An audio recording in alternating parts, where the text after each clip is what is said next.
तर ह्या ठिकाणी आपण बघणार आहोत सेकंड क्वेश्चन्स आपल्याला वर्बल टू नॉन वर्बल. आणि एक्झाममध्ये ना वर्बल आणि non verbal to non verbal आणि नॉन वर्बल टू वर्बल असे दोन प्रकारचे क्वेश्चन आपल्याला विचारले जातात. हा 2025चा क्वेश्चन पेपर आहे. त्याच्यामध्ये आपल्याला अशा प्रकारचा क्वेश्चन विचारला आणि ते पण ऑप्शनमध्ये देतात. जसं की आपल्याला या ठिकाणी ऑप्शनमध्ये काय दिलं होतं, फॉर्मल तुम्हाला लिहायचं आहे. ओके सॉरी, फॉर्मल और इनफॉर्मल लेटरमध्ये ऑप्शन दिलं होते. सेम याच्यामध्ये आपल्याला वर्बल टू नॉन वर्बल एक ऑप्शन मिळतं और नॉन वर्बल टू वर्बल. तर जर तुम्ही माझं सजेशन घ्याल तर मी तुम्हाला काय सजेस्ट करेल, वर्बल टू नॉन वर्बलचं करेल. कारण वर्बल टू नॉन वर्बलमध्ये का इझी असतं, कारण त्याच्यामध्ये ऑलरेडी पॅराग्राफ दिलेला असतो, असा फ्लो चार्ट असतो आणि हा फ्लो चार्ट आपल्याला काय करायचा, बस तो फ्लो चार्टच आपल्याला सॉल्व करायचा असतो. बरोबर आहे. त्यामुळे ते खूप इझी जातं, कारण तो पॅराग्राफमध्ये दिलेला असतो आणि पॅराग्राफनुसार लिहायचं असतं. बरोबर आहे. पण आता आपण ह्या वर्बल टू नॉन वर्बल क्वेश्चनपेक्षा non verbal to verbal question कसा सॉल्व करायचा त्याबद्दलची आपण माहिती बघणार आहोत. मग त्यानंतर हा चार्ट मी कसा सॉल्व करून देतो, सॉल्व करायचा ते पण आपण बघणार आहोत. चला तर आपण पहिलाच क्वेश्चन बघूयात. ठीक आहे, जर आपण नेक्स्ट क्वेश्चनमध्ये थोडासा लेट होईल त्यामुळे आपण पहिला क्वेश्चन बघूयात. कोणता, वर्बल टू नॉन वर्बलचा क्वेश्चन. याच्यामध्ये काय दिलं आहे बघा, soil erosion is a hazard to the causes by both natural और मॅनमेड्स. मध्ये इथं ठिकाणी मिळालं बोथ आहे, नॅचरल्स अँड मॅनमेड्स. इथं लिहायचं, एक नॅचरल आहे,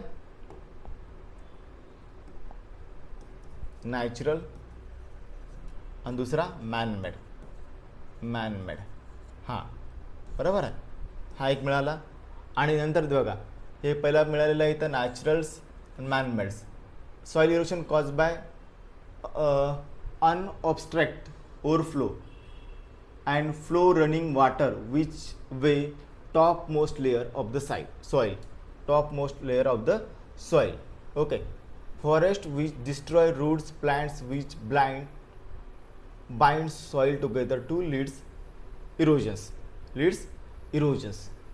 Okay, आता या ठिकाणी दिलेलं आपल्याला नॅचरलचे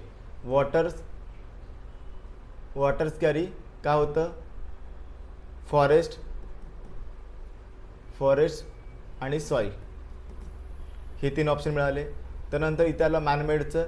त्याच्यामध्ये मॅनमेडमध्ये इफेक्ट्समध्ये हे ठिकाणी बघा फॉरेस्ट आला, हे आपण इकडे लिहिलं आहे. नॅचरलचा आपला कंप्लीट झाला, हा चार्ट आपला इकडला कंप्लीट झालेला आहे. त्यानंतर इकडे आलं मॅनमेडमध्ये डिफॉरेस्टेशन्स, इरोजन, कन्स्ट्रक्शन्स.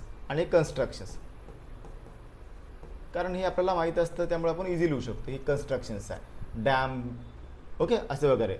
इफेक्ट्स काय असतात आणि प्रिव्हेन्शन्स म्हणजे पहिले इफेक्ट्स काय होतात, इम्प्रूव्ह मेथड्स ॲग्रिकल्चर्स. आपण इथं प्रिव्हेन्शन्स, इम्प्रूव्ह मेथड्स ॲग्रिकल्चरचे आपल्याला मेथड्स इम्प्रूव्ह करायचे आहे, ते आपण लिहू शकतो. त्यानंतर काउंटर प्लगिंग, अफॉरेस्टेशन तर करतात, त्यानंतर काउंटर प्लगिंग हे बघा ठिकाणी काउंटर प्लगिंग.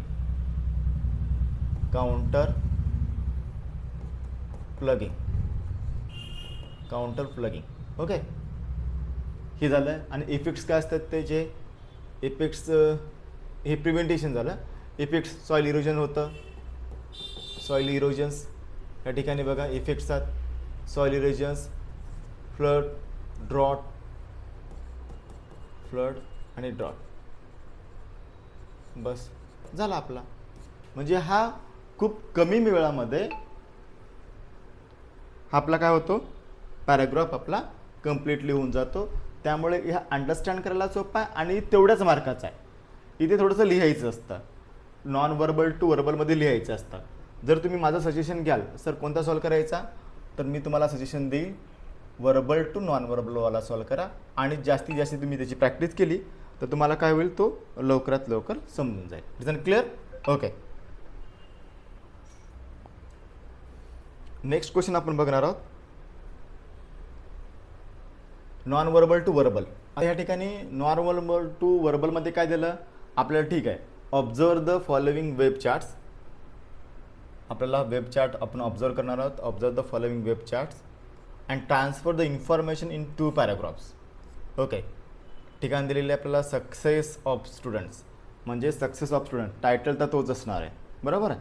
म्हणजे प्रॉपरली समजलं पाहिजे. त्यानंतर टाईम मॅनेजमेंट तो कसा करतो, हार्डवर्क कसं असतं, good physicals and emotional health कशी असते त्याची, डिसिप्लिन लाईफमध्ये कसा असतो, strong desire to learning to from mistakes, चुकांमधून तो कसा शिकतो, विल पॉवर्स अँड डिटर्मिनेशन कसं असतं, डिझायर एक्सेल कसं असतं. ह्या सगळ्याच पॉईंट्स त्याच्यामध्ये ॲड करून आपल्याला लिहिणं गरजेचं आहे. तर चला तर आपण लिहिलेलं आहे थोडक्यात ते आपण बघूयात.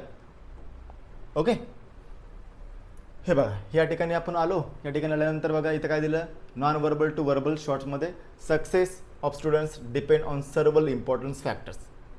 पहिलं शॉर्टमध्येच success of students success students depend of several important factors, disciplines आला तो शब्द, time managements and hard work helps to students achieve their goals, a strong desire to learning from mistakes and determinations increase their confidence. Good physical and emotional health in also important. Students should have desire to excel and develop these quantities and success life. Desire to quantity and success life. हे होतं non verbal to verbal मधलं. Non verbal to verbal मधलं म्हणजे दोघांपैकी तुम्हाला कोणता easy जातो तुम्ही तो चूज करायचा आणि त्यानुसार लिहायचा. तर मला जर सजेशन असं असेल की तुम्ही वर्बल टू नॉन वर्बल लिहिलं तर आय थिंक बेटर्स, कारण तो समजायला पण सोपा जातो आणि लिहायला पण सोपा जातो. इज अन क्लिअर? आय होप तुम्हाला हे समजलं असावं. ओके, ठीक आहे, आपण जाऊयात सेकंड क्वेश्चन्सकडे.